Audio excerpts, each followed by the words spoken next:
One drop out of how many passes? One drop. You shoot it before, yeah? Yeah. One drop. Out of how many passes? Yeah, but over 20? Yeah.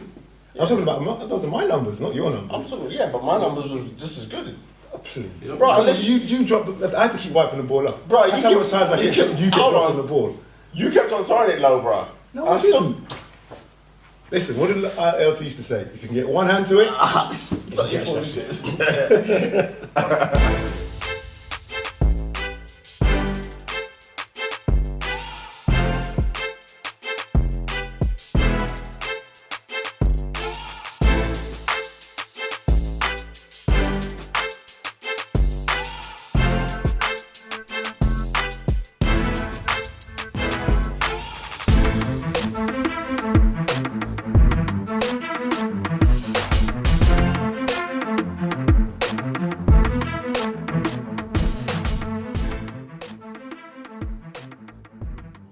We're back for 2023, and it's taken us north of England, and we are up in Manchester. We are with the Titans, the mighty Manchester Titans, and today we have Jonathan Homer. Titans head coach. Sorry? You just said Titan, the head coach. We're with. I said we. Lovely start. We are in Manchester with Manchester Titans, and we have the head coach with us, Jonathan Homer. But what have you got for us? Yeah. So as Hatiat said, we're back here, 2023. Don't forget to hit us up on all our socials. You've got Instagram, Twitter, Facebook, and don't forget YouTube. And when you're on those channels, especially YouTube, when you're on those channels, make sure you hit the subscribe button. And don't forget to push the notification button. So whenever we upload, you'll see for the next one. Arch, back to you, bruh. Fair enough. So today we have Jonathan Homer, Hey. head coach, Yep. Manchester Titans. Yep. How you doing, my man? Reigning national. Raining.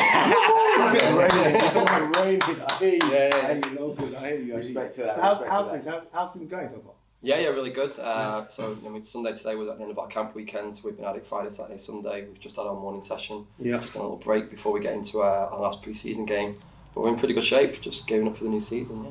Correct. Good. So I want to get in the middle of Jonathan Homer, and I want to find out, what got you into the game of American football. We know American football isn't one of the major games in this country. Why did you surpass football, rugby, cricket? What brought and homed you into American football? So I was a textbook British kid growing up. Went to an all-boys school, played football, played cricket, played rugby badly. So played all your conventional sports kind of growing up. But I used to watch, at Channel 5, so I used to watch baseball, ice hockey, American football on Channel 5 at night. Loved all three sports. And then, a little convoluted, so my now ex-wife's stepdad, Chris Harwood, used to play for the Manchester Titans, used to be the Manchester Titans. So in 2003, I was a little bit around the team, and then 2005, I started playing. And literally never went back to other sports, just stayed in American football since then. Got it. Yeah. Have you always been into contact sports, or is it? I've been to sports for sure. Yeah. But yeah, I just enjoyed American football from day one. Played safety and linebacker when I first started. I was about to ask you what. Yeah. Give me some of that, because you played Played on the good side. Yeah, on the dark side. The good thing about having played so long ago now is that I can tell people, I was so good back in the day. I know these guys remember. No one knows. So tell us about your playing career, and then when that you decided to hang up your cleats and transition into managing and coaching. Sure. So I played for like 6 unbroken years. For the Manchester Titans, always in Div 2. 2009 and 10 we had back-to-back undefeated seasons. 2010 D2 Brit Bowl final, won the Olympians. You beat us on that one. You beat us in that one. But I had knee problems, lateral ligament problems, so I didn't play 2011. Came back 2012. I actually started playing receiver and tight ends just to mix things up. Played for another 2 years, and then after that, I used to kid up from 2013 to 15. But if I played, I would be done for 3 or 4 weeks. I can, yeah. So bad. so it just became like wasn't worth playing sports in that level anymore. So I started coaching in 2013 under 19s, kind of coaching DBs there. Yeah. And then that kind of coincided with the time that I became GM of the Titans as well. And then in 2014, we started founding new teams. So I was head coach of our under 17s, I was head coach of our women's team, head coach of our women's flag team, just out of necessity because we wanted to start the team so I can coach it, that kind of thing. And that kind of got me in my coaching journey and kind of brought us to where we are today. Okay. It's a good little program. Just think flag football, women's. And they all still going to this day. Yeah. So we, when I took over the club, I became GM in the end of the 2012, start of the 2013 season. Titans were a D2 Bitball program. We've been up into D1 for 1 year, came straight back down. We had an under 19s team that was Verity Braun, who's still involved at the Bath level today. She was dragging that team along on her own, and that's all we had. So it was very much, we set goals, and we used to joke about, Premier 5 years championships, and we used to joke about that. It was kind of like a semi-serious goal. What we did want to do is we wanted to have a team in every competition available. Right. So under 11 cadet flag, under 11 under 14s flag, we've taken those teams to the Brit Bowl. 16s contact, 19s contact, women's flag, adult flag. So every competition that Bath runs, we've got teams playing in it. And same as everyone with COVID, post-COVID, we've really struggled because we're missing like an entire cohort kind of moving through. But you only have to go back to kind of 2017-18. We had 2 under 17 teams in national finals. I was coaching U19s. We made back-to-back Brit Bowls. I think when you look at the final against London last year, who made all the plays, like Tom Jones, coached him since he was 14. Matt Spacey Ainscoe coached him since he was 14. Right. And there was probably about 20 guys on there that have been involved in some way in the Titans Youth and Junior program. Yeah, a lot of depth and knowledge. Well, that's where it starts. If you think about it, that's where it needs to start from. From flag, grassroots, man. Yeah, come from grassroots, go to flag, to flag, then keep on moving. That is the best way. 100%. But that's brilliant, bro. I always like to tell the story. So we had the first year we had cadet flag. We made the Brit Bowl, and there were 6 teams in the finals. You had Coventry Cougars and I think Leicester Huntsmen. So 2 flag only programs. Yeah. And the other 4 teams were the London Blitz, London Warriors, the Tamworth Phoenix, and the Manchester Titans. It's not an accident, is it? There's a reason why these teams are perennially at the top. So yeah. So, Manchester Titans men's teams, you guys are the reigning champions, 2022. As I said, every time I look, you turn around, I see that target because I know that there's teams that are coming for you guys down, and that is part of the territory. You've actually been the champions. Yeah. And but what I want to know is where do the Titans take it from here? Apart from going for the region. Yeah. Do you have any European aspirations? So things like the Euro Bowl, the Euro Cup. Are you guys thinking? If anyone from my FAF is watching, stop messing around, stop backing away from us. We've been asking you for it for a year. Get the competition organised. I heard that, man. Yeah. In fairness, Peter Ackley at BAFA, he's very much on our side. I know he's been in conversations with IFAF, with the French Federation in particular. We 100% want to go to Europe. You've hit on a couple of things there. There's some stuff we've spoken about all pre-season. The last team to go back outside of London was the Manchester Spartans. Yeah, way back in the day. Way back. I think they were the first. 1991. Yeah, they were the first. They went back to back. Yeah. They went back to back. They were the first. Yeah, they were first. And then it was the Olympics. Yeah. And so you've had the Olympians, you've had the Blitz, you've had the Warriors. They've all had kind of little dynasty spells, and like PA, Coventry, Tamworth. All these teams have come on. They've taken one off them, but they've never been able to have that sustained success. And actually, the Spartans won in Europe as well. So that is 100% our target, something we've been speaking about since our first pre-season meeting, January the 6th or 7th, whenever it was. These are 100% our goals. We want to play in Europe, we want to take the club to the next level. We want to challenge ourselves at that level for sure. I'm quite fortunate that, just kind of through my life, I know some people are kind of playing in Italy, playing in Spain, not in the ELF, but in the EFL, but playing in domestic teams, we're playing in European competitions. And that's exactly 100% where we want to go. So we want. Do you know what the blockers are? At the minute, there's no competition. There's this C. Is it because of the EFL? It's probably because of the EFL. I think so. I don't know the politics of it. I believe there's some of the domestic teams in Central Europe are frustrated because the EFL's taken away significant chunks. That could have been the only reason why it's not running. To be fair. Yeah. Because I think you've got teams in Germany and Spain, like the Milano team, and in Italy have gone into it this year. So actually, a lot of federations have lost their top teams to the competition, and therefore we're not playing ball with IFAF. And then there's the unofficial, is it CEFL? I think it's like an unofficial competition that runs, which I believe has unknown funding sources, let's say. Right. So like that wasn't a route that's open to us. But as soon as AFAF puts the competition on the table, we'll be there, 100%. Cool. Okay, so from my experience, the success to having a team, continually winning year after year, building that dynasty, because I'm sure that's what you guys are. You guys are definitely on the route to that. It's about player retention. It's about having that family factor. And what's your secret ingredients, man? I mean, how do you keep these guys together? How do you keep them gelled? How do you keep players coming back year after year? You got a nice size squad. That's. When we was down in London, to see the amount of players that you had compared to them coming from Manchester to London. Talking about the finals. Yeah. That many people. Whoa. Ow! What are you doing? It's all good. So that'll get some of our ratings. Yeah. That many people travelling to way down London. That was really nice to see. You know what I mean? When we was out there on the side, like Jesus. We were honest. Yeah. Okay. Yeah, they come to play. These guys are coming here to they come to win. come to play. Yeah. These guys are coming to lay it down. Sure, maybe we'll come to that, but we 100% did go to win, even though I know I said this to you before. I don't think anyone outside of Manchester thought we were going to win, but that's by the by.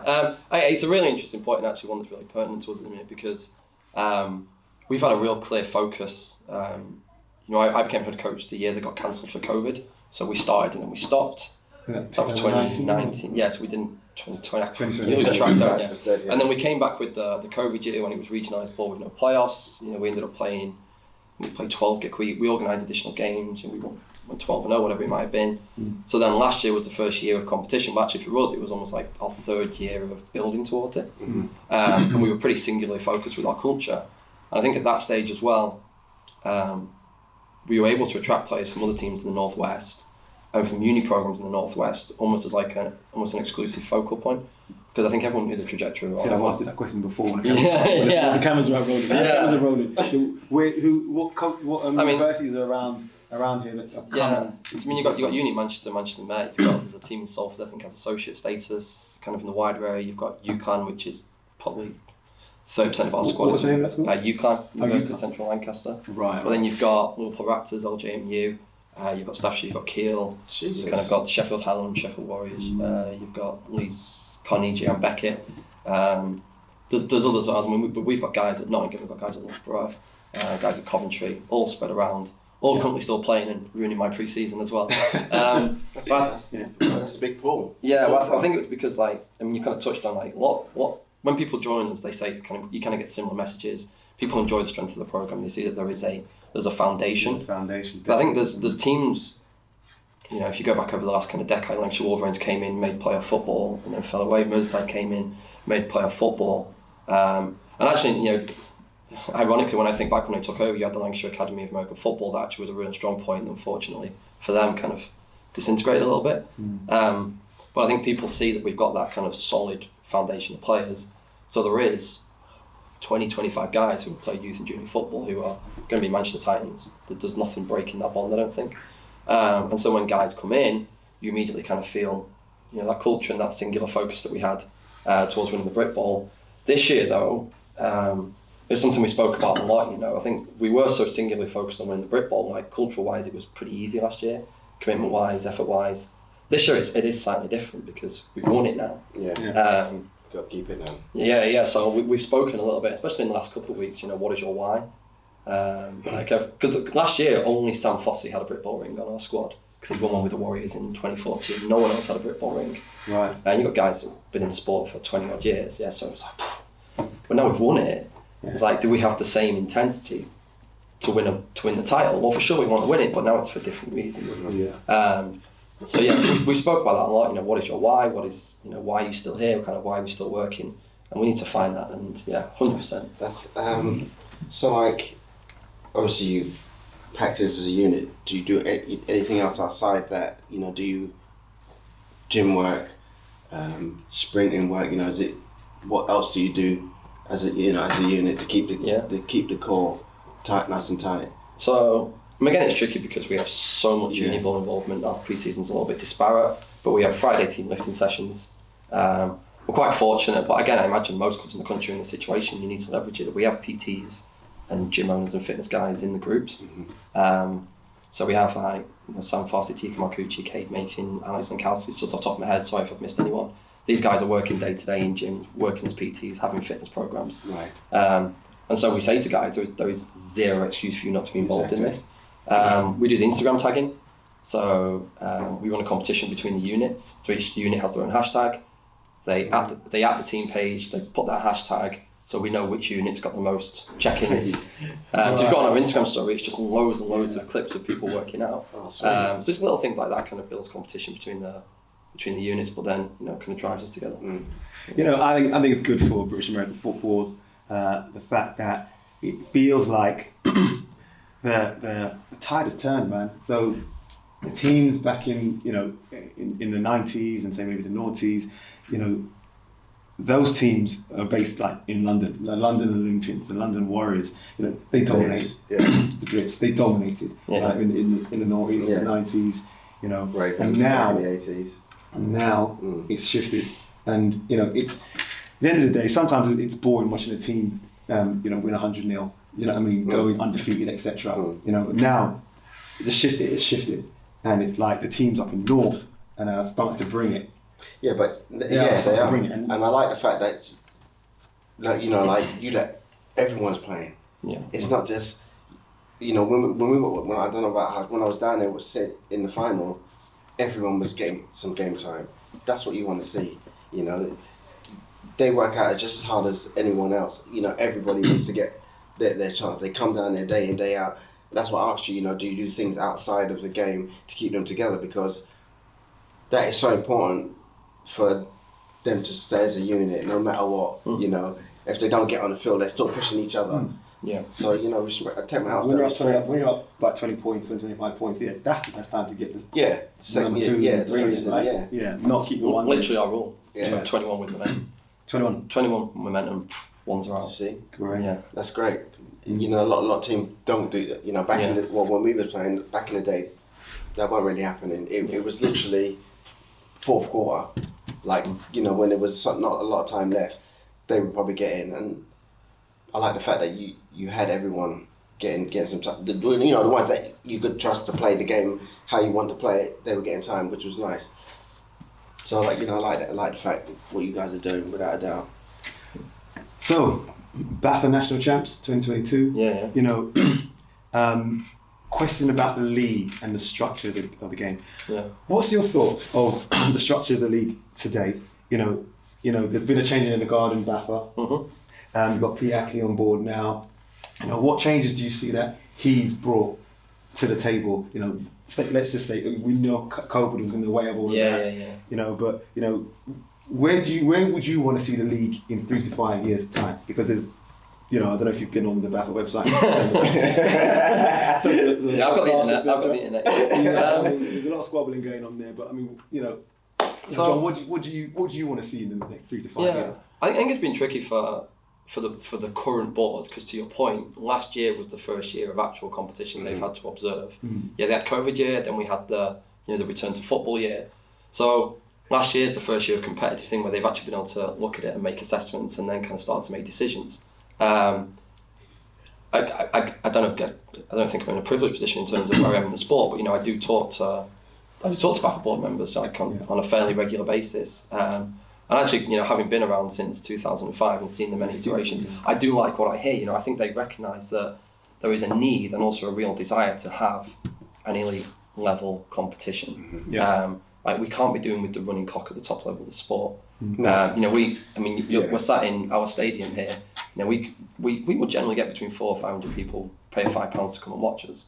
They don't want to see us win 60-0 actually. They want to see competitive games of football. So like the games we had against Tamworth and against Bristol here, which were fantastic spectacles, close games. So there has to be, and as well, the other thing is like our best players are going to Europe. Like the teams at the top every year, we lose 3 or 4 guys to Europe. That happens across the league. Yeah, In London, there has to be a challenger. There has to be a reason for guys to stay here. I mean, there's actually a few guys I fought to keep that I know are going to go next year. And it's almost like you coach to hurt yourself because you know guys are going to leave. So if we had an 18 franchise top level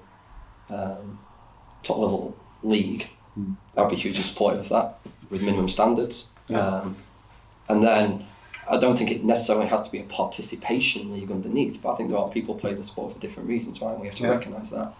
We've had a few guys leave to go to some of the local teams because they know what we put in last year, and actually, you know what, they're at a point in terms of their family life or their personal life or just their career and their bodies can't go through that again. They can't commit. To that level. As you get older, that's going to happen regardless. They want to turn up on a Sunday and play and then have a few beers after. That's kind of, they want that Sunday league kind of thing. But I think if you had an elite franchise league and then maybe you could have promotion relegation, like Super League, Rugby Super League does it well, doesn't it? It's almost like an application process. So I think there was something there that we could follow.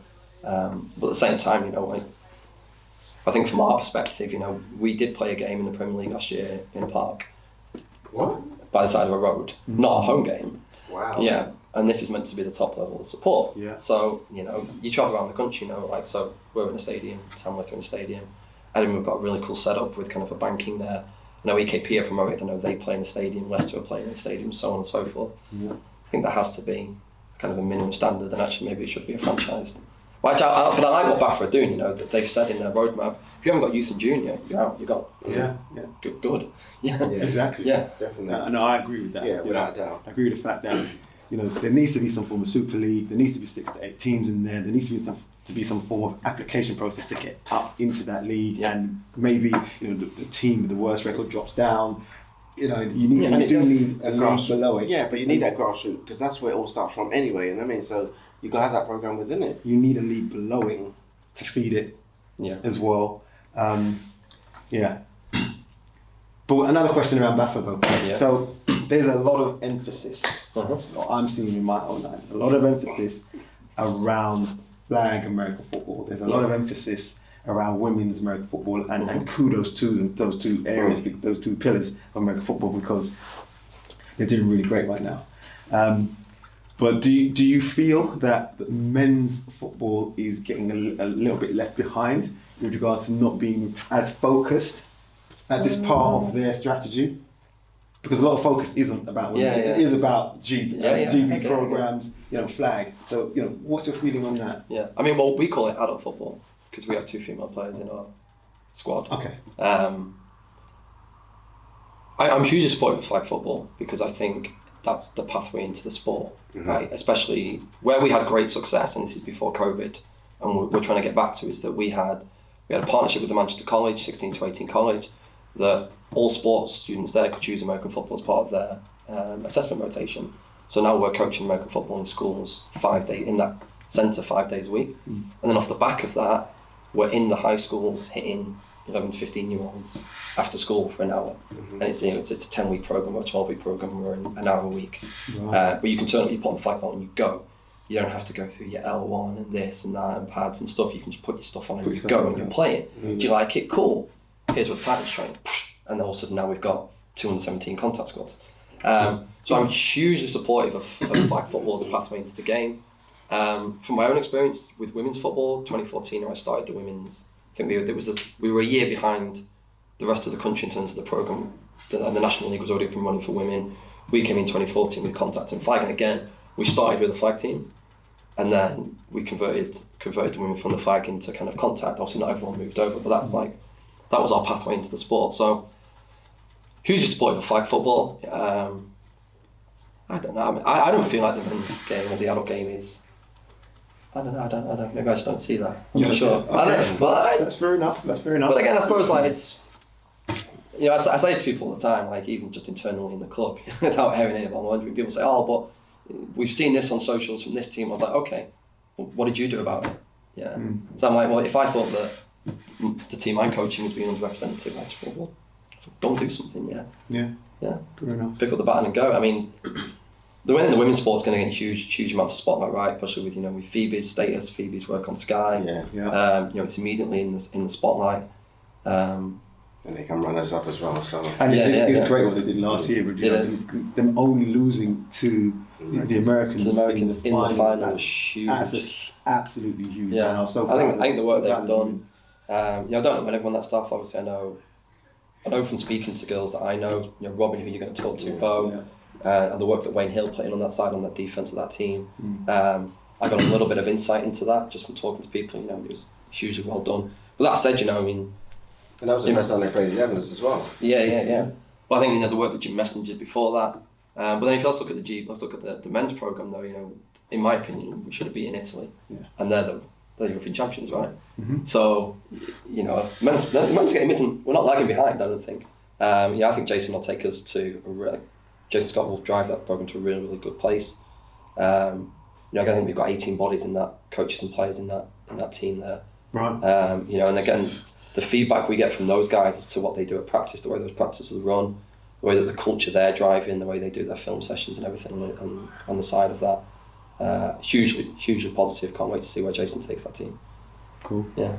You're not the only one. Yeah. The only one. I'm available for coaching positions, Jason. that plug. Yeah. Okay, cool. So, you know, aspirations, what are your plans for this year? You know it's going to be a steeper climb this year than last year. What have you got planned? I mean, we're here to go back to back. There's no, the first slide of my presentation in our pre-season meeting was, I'm here to win the Brit Bowl. There's no, if we do this, I'll be happy. No, if we lose in the final, I'll be devastated because I'm only here to win the Brit Bowl. That's our singular target. If you look at our guys, we've all got target decals on the back of our helmets because I want guys, every time they see their helmet, I want them to be reminded that it is going to be tougher. And actually, we played a pre-season game against Scunthorpe last week, and it was a real eye-opener for us because they came. It was a scrimmage, it was a scripted scrimmage, but they really came at us, and it was a massive eye-opener for us because they look recruited themselves. Yeah, we bought in national title. Team got promoted from D2 last year. It'll be fine. It wasn't fine. It really wasn't fine. And 100% right, it's going to be tougher, but we spoke about this a lot, and we've already said it early in the thing.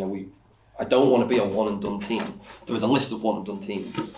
Walsall Titans, team from Ipswich. Who remembers these teams? Nobody remembers these teams. I don't want to be a one and done team.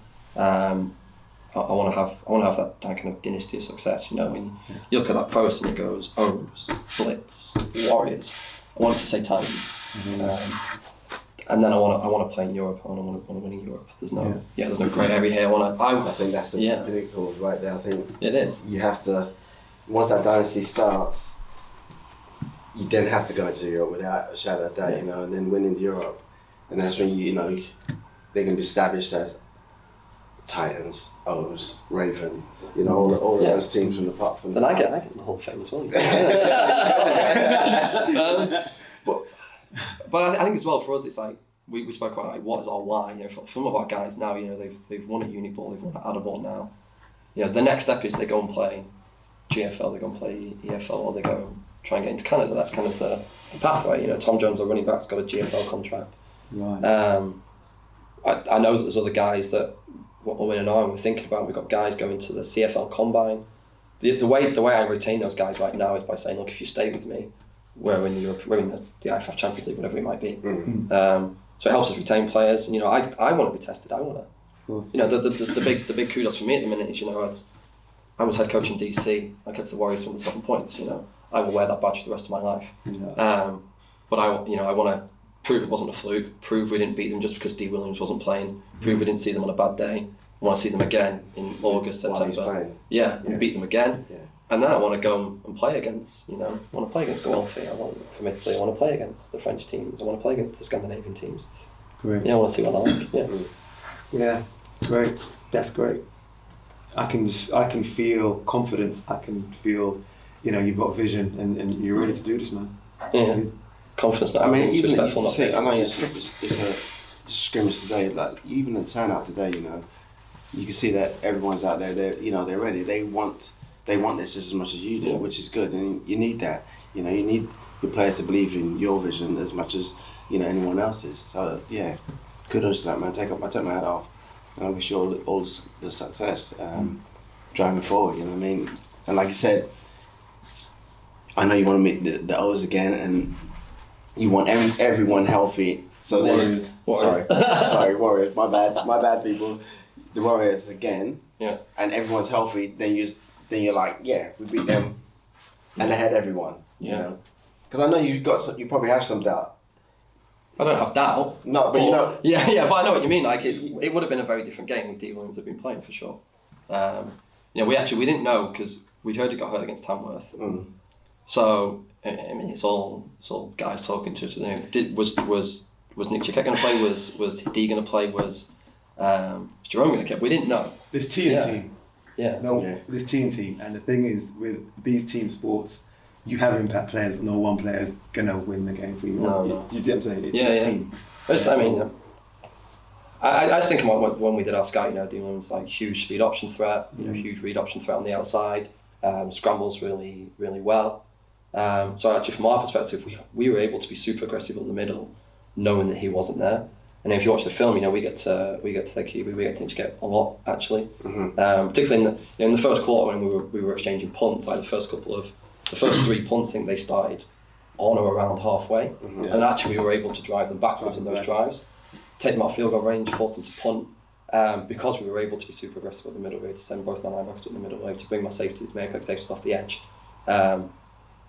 If he's playing, can I be that aggressive? Probably not. Probably have to be a bit more respectful. When I think about when we played Bristol in the semi-final, we were having to keep a linebacker inspired because of how mobile their QB is. Yeah, so actually we barely got to him in that game, but what we were able to do is have solid coverage, and then we kept him contained really, really well. He wasn't a threat on the ground. But for sure, it's a different game with D Williams in. But I don't want anyone to ever turn around to me and say, you want to be the Warriors because he wasn't playing. I'll be like, well, maybe that year, but 2023 he was playing. Yeah.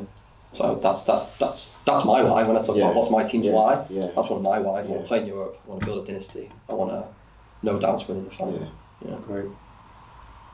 Cool. So, Mr. Jonathan Homer, thank you very much for your time. Hey, no, thanks for having me on, guys. I appreciate it. Listen, I'm a hungry man. Let's bring it in, man. I appreciate that. Thank you very much. Appreciate you having me on. Yeah, I appreciate that. Keep up the good work. Yeah, we will. You gonna stay for the game, yeah? Yeah, we're gonna get some events in the game. Yeah, no Good doubt. stuff. So, We'll just wrap this up, man. Well, actually, It's about that time, right? you know the saying, bro. Okay. Good rice, good meat, good God, let's eat. Good job, bro.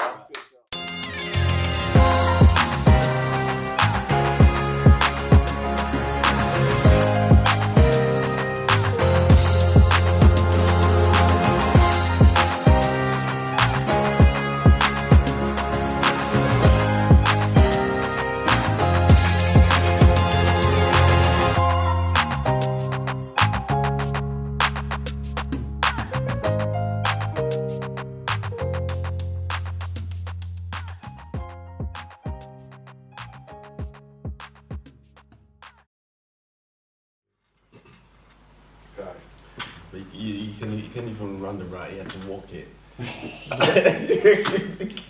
In walkthroughs, you walk. Right? dual threat, I think. Oh, triple threat, man. Oh, days back in the day.